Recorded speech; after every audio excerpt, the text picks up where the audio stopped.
KEIICHI ARAWI, the mystery man of comedy gold, and he is my favorite mangaka of all time. Since I didn't have time in the last video to talk about him, I'm going to talk about him in this video. Today! If you don't know who he is, he's the guy who made Nichijou. One of the best comedy anime of all time, mainly because the jokes are actually funny and not the stupid little, oh, I saw a girl naked in the bathroom and now she's gonna slap me.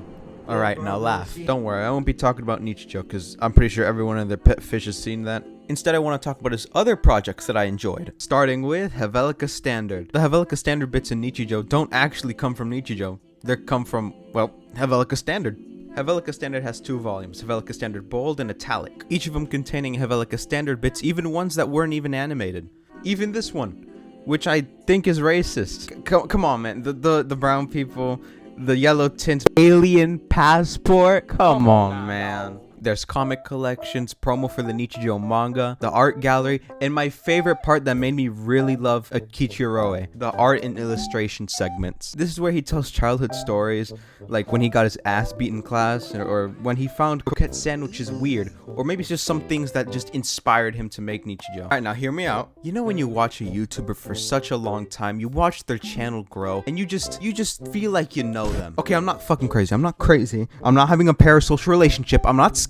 It's that if you know who the author behind the story is, you just feel more connection of reading it. You understand it a little bit more. That's why I like KEIICHI ARAWI, because I never really got to like understand the author behind Mr. Putter and Tabby or Elephant and Piggy, you know, those childhood books, or Dr. Seuss. Reading those bits in KEIICHI Standard really made me realize that I'm following the work of someone that I like. Alright, the main reason why this video is being made and not the Jeff Goldblum video. City the animation just got announced on September 20th. I was so hyped, I left work and made a reaction video. I lost my job. What's going on, guys? Brave Duck here. We're gonna do this reaction video real quick. I hope you guys enjoy it. Oh my. And the manga is peak. JJK, get that shit out of here. That was horrible. After KEIICHI ARAWI's success with Nichijou, he was kind of left with nothing. I mean, yeah, he struck gold the first time, but what now? What do you make? Why is Larry screaming? Well, what's bigger than a high school? A city. City has the same format as Nichijou. A group of people and another group of people. But then there's another group of people. And another group of people. And another group of people.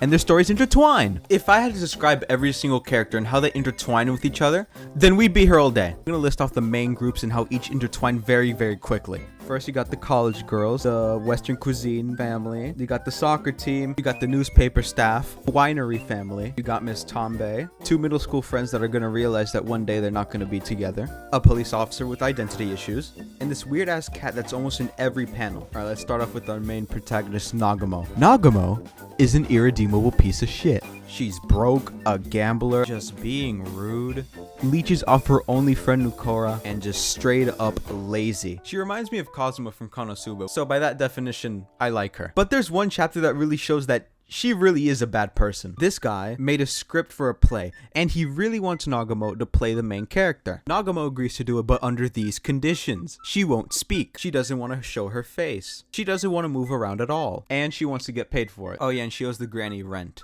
Granny is the grandmother of the Western cuisine family. The father is a part of the 3 Crows, consisting of the editor-in-chief and this guy, I don't know his name. The daughter being one of the middle schoolers who are friends with the other one. The son is part of the football team. He is in love with Riko, who is Wako's younger sister. Wako is friends with these girls, who is also friends with this girl, who is part of the winery household. Miss Tombe is in love with this guy who has... Can you see how everyone is together? In Nichijou, you barely see any characters intertwined with each other. But in City, almost every volume, guaranteed there are multiple chapters where 2 groups or different characters collide with each other. And that's the story. People coming together just to fuck each other up. Every chapter is either people bringing a misfortune upon each other or them just doing some weird shit. The color pages that I showed you that shows every single character in City came from Volume 4. And Volume 4 is one of the best examples of KEIICHI ARAWI's talent and ability to bring characters together. For context, the story starts with Nagamo getting kidnapped into a tower. The tower is where Miss Tombe is holding a party for everyone in the city. The whole volume story is about people preparing and going to the party. And 8 pages are dedicated to a crowd of people, each character having their her own gag as you flip the pages, and you can go back to the original page to see a brand new gag unfold. This manga is slightly more mature than nichijou, with them actually cursing, saying shit or bitch like that. It's not a complaint. I have nothing to complain about City. Except for Wako.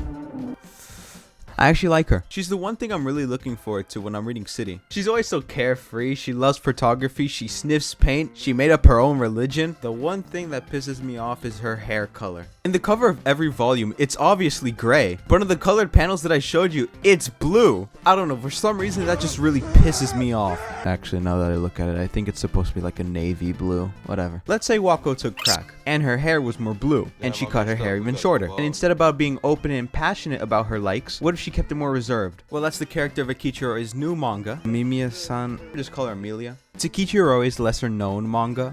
I've seen no one talk about this. The only way I know of it is that his animation's on YouTube, which I recommend you watch. I think a contributing factor of why Amemiya-san is so unknown is because it has no English release, unlike City and nichijou. The only way to read it is online, and I can't pay attention to when I read it. It's good. It's a good story, and it's really good art. The manga just has to be in my hands in order for me to pay attention. I have all this other stuff on my computer I can do. I just need to touch it to pay attention. Speaking of touching, Amelia's entire gimmick is that she likes to touch, smell, and listen to satisfying things. While Wako's obsession wasn't really prevalent in the story, Amelia's obsession with satisfaction is really prevalent. Alright, the girl likes satisfying things. What's the story actually about? Think about all the weird, wacky things that happen in Haveleka Standard. Make that the entire story. The story takes place in a fairy tale world while still taking place in modern times, with Amelia attending high school, also with people on another island trying to kill her. They send a skeleton bounty hunter to her, they send a monster out to her that she turns into a pet. Also, KEIICHI Arawi is canonically there. Amemiya-san is really weird, and I really like it.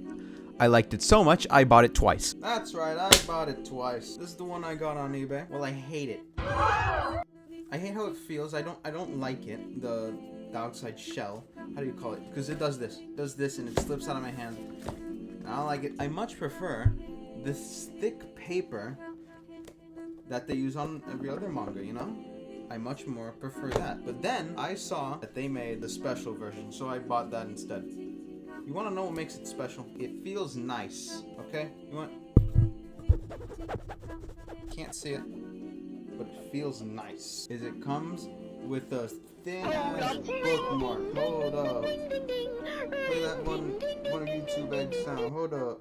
Yeah, I got the second volume. It came with the sticker. That's all I gotta say.